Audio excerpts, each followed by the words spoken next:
नमस्कार। हमारी यक सर्विसमैन शहीदों और वीर नारियों के लिए कार्य करने वाली संस्था राष्ट्रीय सैनिक संस्थान के 17th नेशनल कॉन्फ्रेंस के अवसर पर इस वीडियो के माध्यम से आपको संबोधित करते हुए मुझे प्रसन्नता हो रही है। मुझे यह जानकर भी प्रसन्नता है कि आपकी संस्था यक सर्विसमैन के कल्याण की दिशा में अच्छे अच्छे काम कर रही है।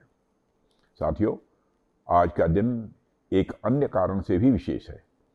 यूनाइटेड नेशंस की जनरल असेंबली ने भारत के साथ मिलकर 21 दिसंबर को वर्ल्ड मेडिटेशन डे घोषित किया है और मुझे यह जानकर खुशी है राष्ट्रीय सैनिक संस्था ने भी अपने राष्ट्रीय अधिवेशन के लिए आज का ही दिन चुना है।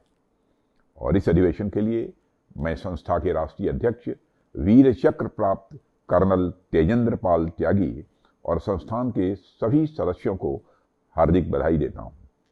साथियों, एक सैनिक देश की सुरक्षा का प्रहरी होता है जो अपने जीवन को जोखिम में डालकर राष्ट्र की अखंडता और स्वतंत्रता की रक्षा करता है। सैनिकों का यह त्याग उनके परिवार के बलिदान के बिना अधूरा है। परिवार के सदस्य अपने प्रियजन को देश के लिए समर्पित कर अपने सुख और आराम का बलिदान करते हैं। वे हर दिन चिंता और अनिश्चितता के बीच जीते हैं। परिवार के सदस्य अपने प्रियजन से लंबे समय तक दूर रहने के लिए तैयार रहते हैं, चाहे त्योहार हो, जन्मदिन हो या कोई अन्य खास अवसर।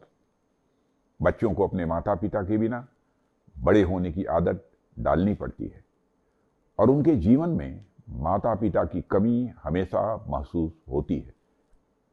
पत्नी या पति को अकेले ही घर की सारी जिम्मेदारियां निभानी पड़ती हैं, चाहे बच्चों की परवरिश हो, बुजुर्गों की देखभाल हो या रोजमर्रा की समस्याओं का समाधान।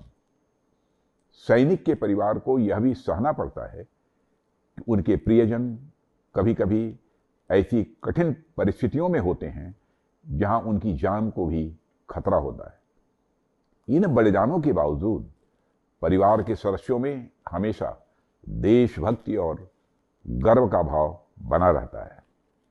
उनका यह त्याग न केवल सैनिक को अपने कर्तव्यों को निभाने में सक्षम बनाता है, बल्कि पूरे देश को यह संदेश देता है कि सही मायने में देश की सुरक्षा सिर्फ एक सैनिक ही नहीं, उसका परिवार भी करता है।